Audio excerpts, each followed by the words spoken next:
Hey there.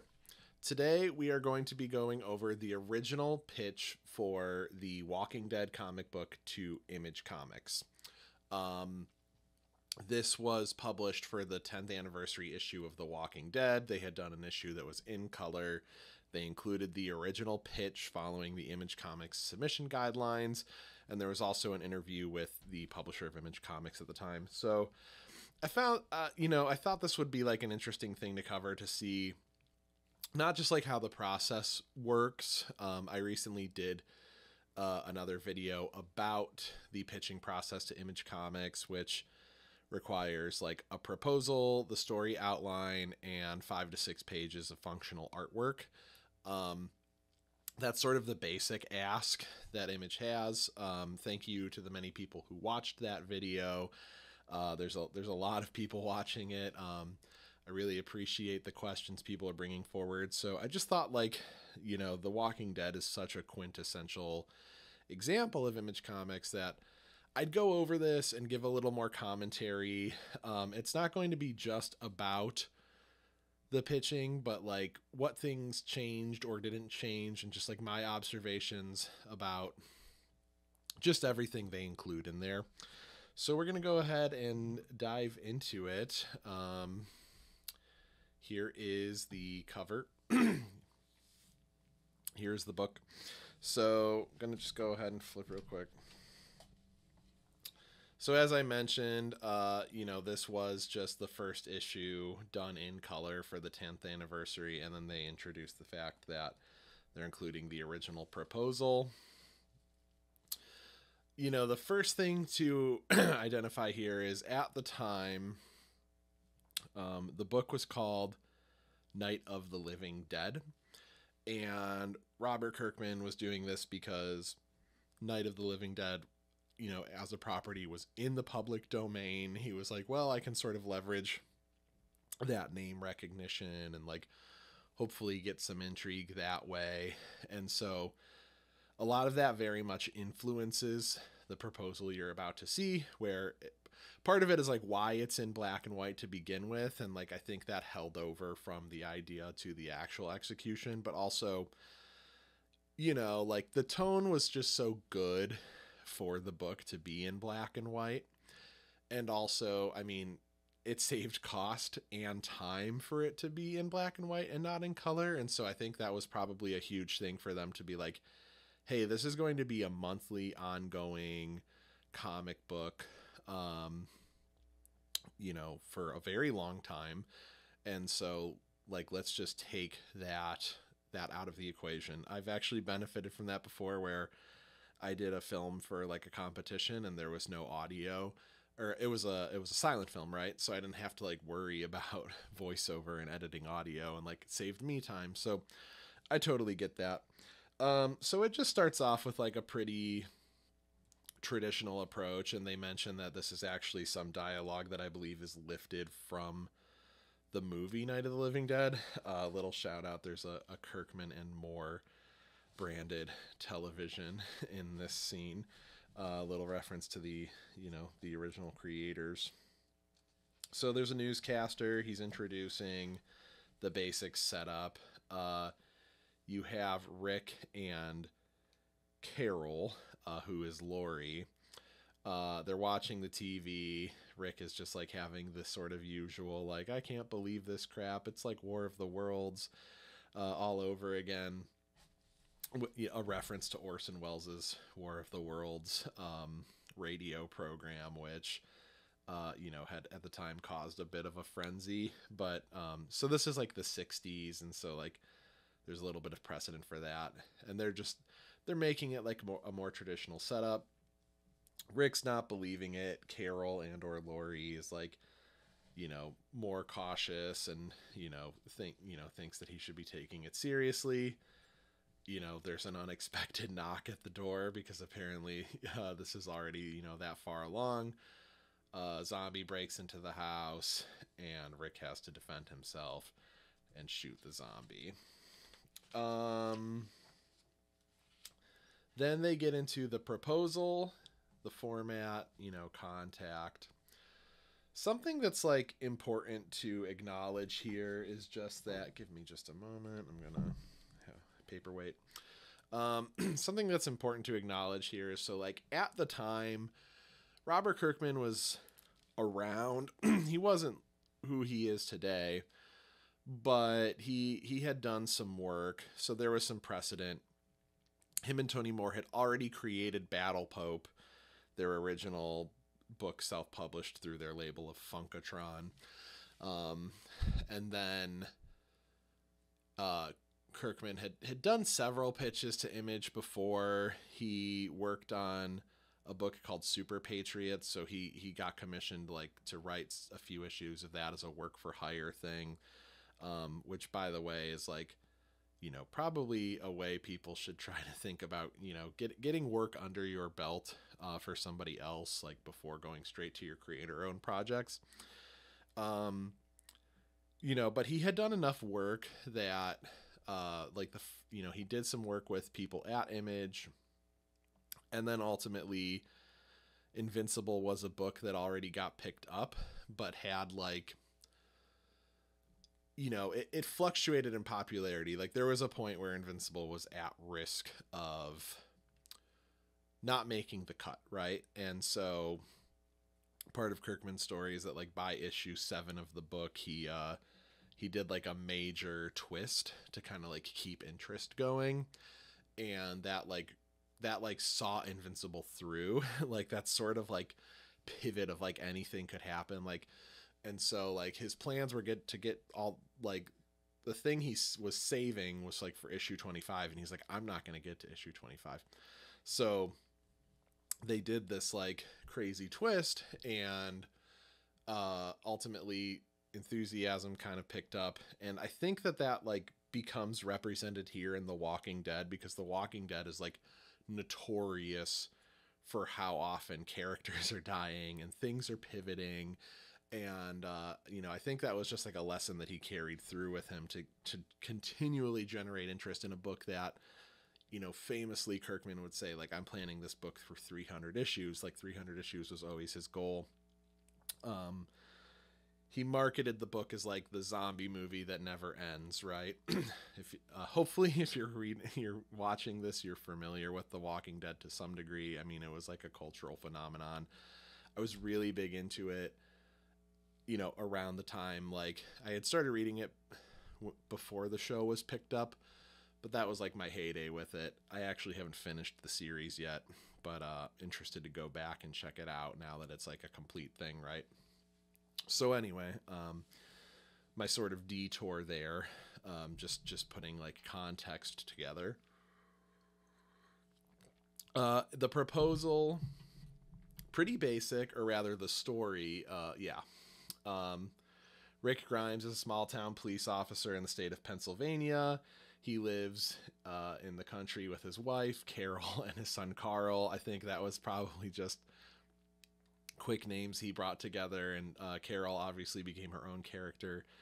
And Lori is the name that we land on in the actual book, which is probably for the best, because Carol and Carl's a little confusing, but, you know, this is early prototype stuff. Rick doesn't see much action except for target training. He's no hero.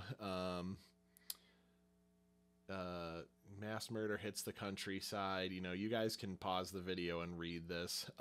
But basically, you know, it's a very normal setup, and like it was designed to like kind of seamlessly be like a side storyline in the universe of Night of the Living Dead. And then let's see here. He takes his family on the road for food and shelter. They find an abandoned high school. It becomes a well-defended stronghold. He leads an army on his conquest to expand the safe zone and take back the planet, or at least try. A lot of like what becomes The Walking Dead is still in here. The high school is a prison. You know, like the basic idea, like the seed of the idea of this is going to be like a long story of like how we rebuild. it's in there to like the basic degree. Format, The Walking Dead will be black and white, just like the best horror movies. In fact, even the covers could be black and white, further cutting down on the already minimal printing costs. That's funny. Yeah, sometimes like because of the way comic books are printed, if you're doing a page in color, you're actually going to have a minimum of 4 pages in color because like that one color page would equal the front cover, the back cover, the interior, and the back interior. So like you're paying for you're paying for the color pages to begin with. It'll be gray toned. Each issue will be a standard 22 pages. I think the industry standard right now has like over time has gone to 28 pages. I actually for a very long time wrote in a 22 page standard because that's what I counted in The Walking Dead, which like I was heavily influenced by. But I've seen 28, and I'm updating my own scripts to 28. So just some food for thought there that may have changed over time, though I'm sure 22 is still, like a serviceable format. At the end of each year, sales allowing a trade paperback collecting the 12 issues from the previous year will be released the same month as the first issue of the following year. Volume 1 shipping the same month as issue 13, etc. So the only thing that was different about this was the trade paperbacks for The Walking Dead were in 6 issues, which I think helped it. It was just more affordable, more palatable, more consistent releases. Like when I read the book, I bought all of those trades and caught up. And then I started buying the hardcovers, which collected the 12 issues, which like, honestly, I think the trades are sort of easier to read because they're not so huge. And then, I caught up with the monthly issues around the Fear the Hunter saga. I read through until a little after issue 100 when Negan was introduced. And by the way, spoilers, right? We're going to be talking about the book, so just be prepared for that if you haven't read The Walking Dead. I'll do another video like this in the future if you want to see a proposal review. So yeah, very basic, and we've already seen the pages of functional artwork. So like this pitch is pretty minimal. What you don't really see behind the scenes is, again, the fact that Robert Kirkman, again, there was precedent for who he was. The publishers at Image knew him.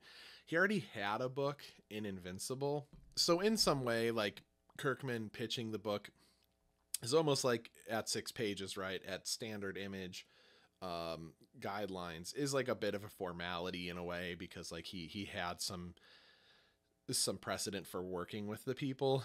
But even then you'll still see that there was still like a lot of like revisions of the book, right? Like this is a seed of an idea. It's not like the end goal. So it required some polish and some refinement. And what I'm sort of saying is like your pitch, if you've watched my other video about pitching and like you're doing 6 pages, my own initial pitch is pretty rough compared to what like a finished product, like 6 or 12 issue story could be. And I think that shows here in some ways. And like Kirkman had the privilege of like working it out with his confidants and getting to like what we had, though he definitely has the basic idea in mind. But like, I'm just saying, like, if your first pitch doesn't get picked up and doesn't go the distance, like keep this lesson in mind, that like refinement is always good. Or the thing I'm also going to say, I'll always say this, is like, if you're pitching a book just based on 6 pages of artwork and an idea and hoping that someone will be like, yes, this is the next big thing, and just give you money to do it, that's probably not going to happen. And if you have like no other like history for making a comic book, like you should start and make a comic book, even if it's just 1 issue at 28 pages, right? Get some experience first. Come to the table with something that is like a finished idea, that's more likely to get picked up by something like Image. Like Image even at some point re-released Battle Pope in color. I think that was probably like because Kirkman was having his, you know, like his heyday, and so they were probably like, yeah, let's put this out.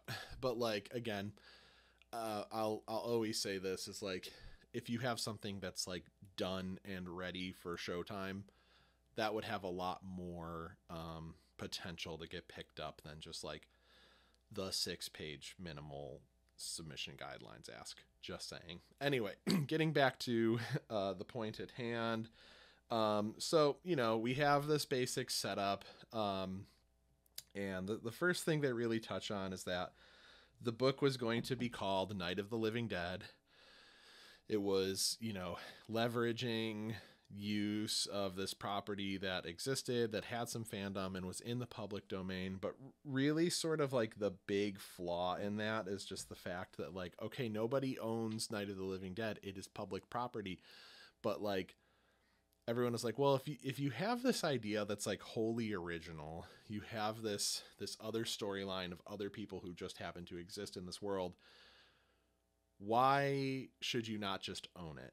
Right? That was like the first, you know, brilliant critique from the editors was like, why don't you just do a little bit more work to totally separate this, and then you're not going to have to deal with the fact that because you're using public property, like, you will never own this entirely, right? And potentially, I don't know if this is the way it works, but like potentially, yeah, like Rick Grimes could have just like basically been public property if they had done it this way. I don't know if that's true, but something gives me the hint that if you're using public domain and making something semi-original with it, like you're just opening yourself up to like some legality issues there. So they were like, yeah, you know, let's just go ahead, go back to the drawing board a bit. And then they also point out that like, you know, the actual introduction itself was like just very, how you would say, like, just very like standard cliche horror movie introduction, like starting on a reporter, which like, again, this is based off of a very famous property that like, you know, possibly started a lot of these tropes. So it makes sense. But like something that's actually kind of funny about that is famously The Walking Dead like is also already sort of like in a way like regarded tropey, because like that like second page is like exactly how 28 Days Later starts too. It's like they came out at the same time. It wasn't like this thing, but I think it's funny that like they, even with that attempt, they couldn't get away from it. So anyhow, it was just like, hey, you know, like you're onto something here, but you know, let's see a little bit more refinement of this idea. Let's make it like unique and original. And so now we get into this interview. The interview starts with Robert and Eric just kind of talking about like, you know, the life pre The Walking Dead and how we got here 10 years later. They're talking about their own career path a little bit. And sort of, you know, what they get into is like, you know, at the time, Robert Kirkman, when he was pitching this book, was still, you know, making a name for himself. He was pitching a lot of new ideas like all the time. He had this idea for something called Death Planet. And you know, what happens is he comes up with, you know, Night of the Living Dead, and he you know, he had again famously said things like, it's like the zombie book that never ends. It's like this kind of like ongoing drama. And the editors at Image were kind of like, well, it needs a hook, you know. They're like, what else doesn't this have? Because again, there kind of was like no precedent at the time for something like this. So I can totally understand why people would be like, yeah, like who would watch that, who would read that, you know. Like this was like before, they even get into this later, but like this is before like that like TV golden age of like flawed characters, like who have this like character arc and change over time, like Walter White or Rick Grimes. And so, you know, it was just like the idea of just like, oh, it's just like this ongoing really down to earth zombie comic was like not like super differentiated or thrilling. And so Robert like he just tells them like, oh, well, like, don't you know that there's going to be this, it's actually a backdrop for an alien invasion, and the zombies are just like a tool that the aliens used to like infiltrate the planet. And then it really picks up, and they're like, oh, okay. And, so it was just enough to like, but in the back of his mind, he knew like, I'm going to do it this way, and, like, sink or swim, this is how I'm going to do it. Which I think was smart, because like, in some of the working relationships I've had, or just like, some people, even if they're like in those trusted positions, like, it's hard for people to like get the vision, especially something that is like disruptive like this. And so I think it was smart that he trusted his judgment, even though he had to technically lie to the publishers. But, and then they say like, what, they're like, I'm reading the first few issues and I'm not seeing these seeds of this alien invasion that you told me. And he's like, oh yeah, that's because I wasn't going to do it. And they're like, oh, that's fine, because I don't think you needed it. Like, sometimes you just need that, like, the proof of concept to get a little further than that. The next thing that they touch on in this interview is just like that Robert Kirkman, really wasn't planning for the book to go on past 6 issues initially. Like, he very much thought like that might not be a possibility, which, like, again, given that he was early in his career, like, he wanted this to be a very like long-standing book. But it was very possible that would not happen. And so, but it kind of comes back to like a point I made earlier with like the Invincible thing, that like, with this like plan in mind for like something that was going to be hundreds of issues, it had to like always be evolving, and you had to like cycle characters in and out, and you had to do things that were like thrilling and, just unexpected. And so through this interview, you can see a lot of examples of where things just changed over time, like ideas changed, like, because I think it would be pretty hard to map this out and just stick to the plan. A lot of times when you're writing, like, the story in a way tells itself to you, and like you learn and you get there. But it, he mentions that he would plot everything down with a pencil, and like he would have a storyline and like how it weaves, and like over time, like those beats trickle in.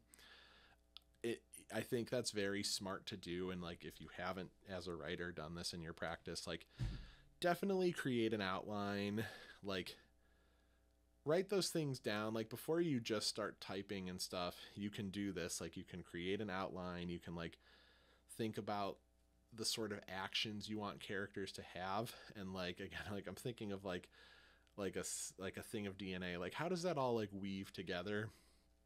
I've done this in my own process recently, of like going back, looking at the story, bulleting out like everything that happened.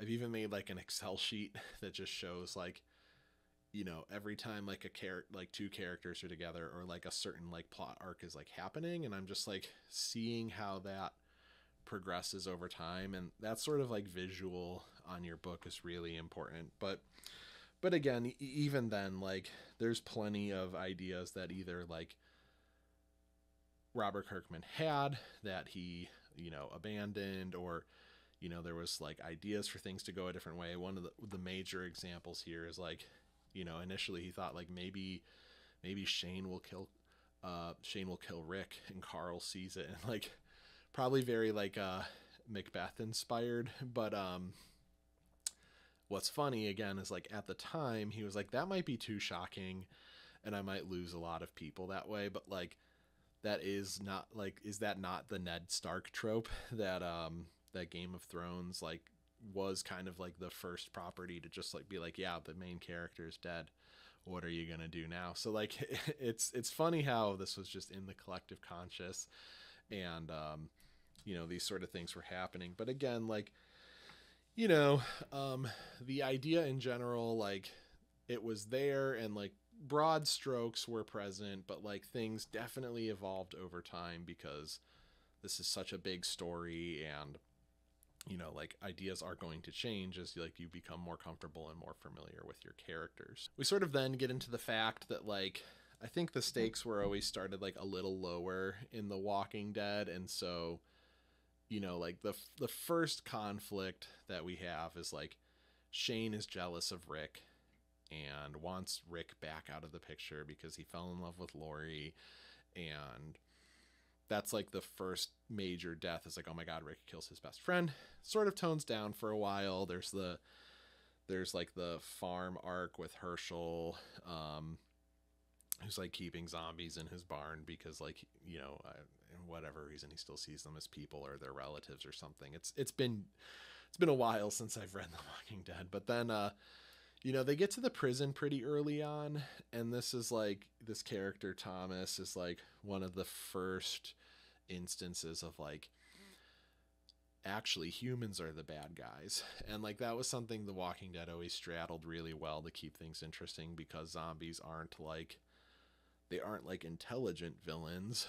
You know, they're just like, you know, it's like the same thing as like if you're, I don't know, there's sharks in the water, right? Like, so like humans were always like the bigger villains, and they start pretty low stakes with like just like a serial killer, right? But like, that was the first note of like, okay, the humans in this world are just as deadly. And like, Robert Kirkman always knew that like Rick Grimes, to survive in this world, was going to have to become progressively like, you know, further removed, and, you know, he was going to have to like trust no one and like always have survival instincts on, which, like, you know, I think he did a really good job of like making sure that progression was natural over time. So like, yeah, you have the prisoners, and then you have the governor, who is definitely like seemingly he was a very big villain, and then like you toned it back down to the Hunters saga, and then they brought in Negan, who was like even more dastardly somehow than the governor, but like, you know, always managed to kind of keep the pace pretty good and interesting, and just having like, again, this cast of people who cycled out, without, you know, perhaps getting like too you know, I guess too drastic. But something that I think surprised me is just like, as I went back and read this, was like how many times there were moments in The Walking Dead that could have been like the last straw for anybody. As a reader, again, I got past issue 100, but I definitely remember Glenn's death was one of the hardest ones, and just put like, you know, put a bad taste in my mouth, because like that character Negan was like just so horrible.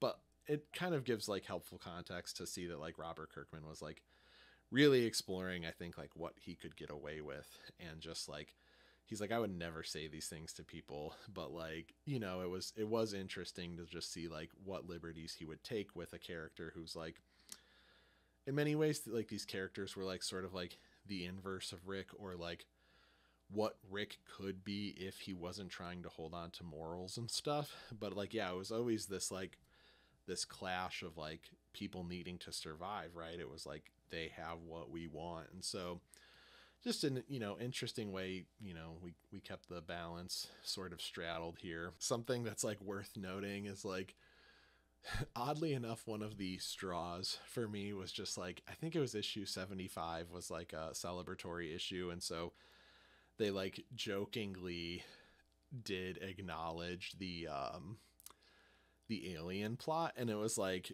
yeah, like they had this moment where like Rick gets like teleported, and like Michonne is like, Rick, like, where'd you go? And it was in like Charlie Adler's art style, but then it goes to like full color, and it's like more cartoony and zany, and like the governor's back, and he's like, and oh, I think they maybe even did do there's like an idea in here that like he was like, maybe the governor would have Lori as like, you know, she lived, and like, you know, she's with him, like a la Princess Leia, Jabba the Hutt style.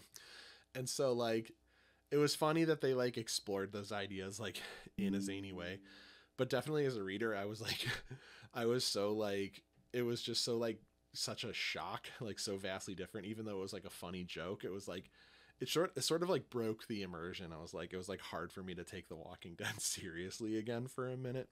Um, but yeah, again, so like this, like a point I was getting to was like this arc with Negan though was like, Robert Kirkman killed off Glenn, and it was just very difficult for a lot of people because it was so tragic and was such a fan favorite character. But these were the things that like kept the story progressing and kept people interested over time. And he even mentions, he's like, I wasn't happy about having to do it. Like I loved Glenn. I feel like he even had to mourn that loss, right? But yeah, there's just a lot of moments where the reader was like challenged, but I think it's like what makes the book sort of like worth going back to. This scene with Lori and her infant is like a bit much, and I would not be surprised if that was like something that plenty of readers are like, oh, and I don't know if I'm going any further with this series, though they mentioned that they even that was like something that didn't like shake readers' faith too much. But yeah, I just think there's something interesting about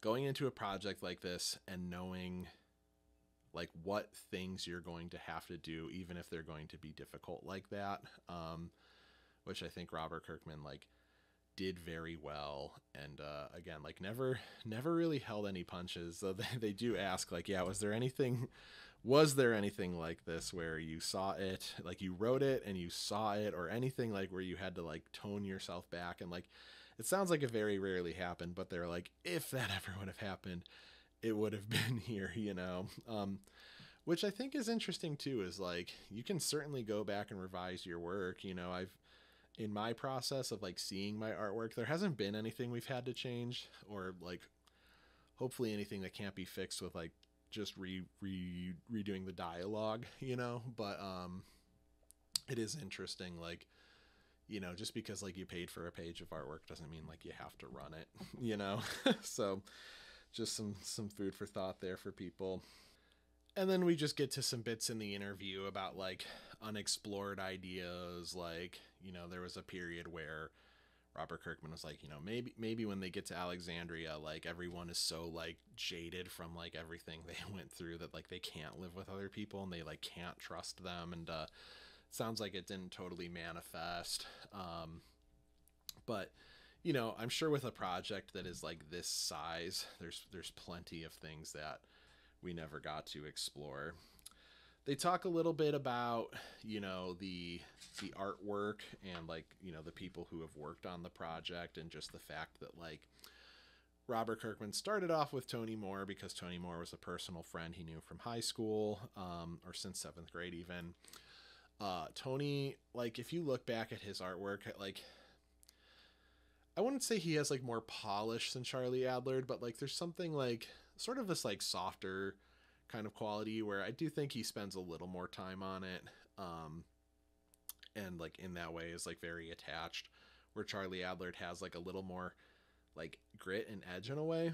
And really the thing they get into is just the fact that like, and this is fine, like Tony Moore's output was like, it was never going to be like what was necessary for a book that's coming out once a month. And like this was necessitated because The Walking Dead was like very much like a serialized like drama. It was basically like a daytime, TV drama in a way. So it needed that output if they were ever going to reach those milestones they had of 300 issues. They mentioned like, yeah, like there's books that like Hellboy has been around for years longer, but it doesn't have, nearly as many books as The Walking Dead. Like not that quantity is any, there's quantity, there's quality. I think both have equal merits, right? But just like, what they were up against, ultimately, despite that sort of goal I mentioned of like, this was going to be the book that went on forever, The Walking Dead only ran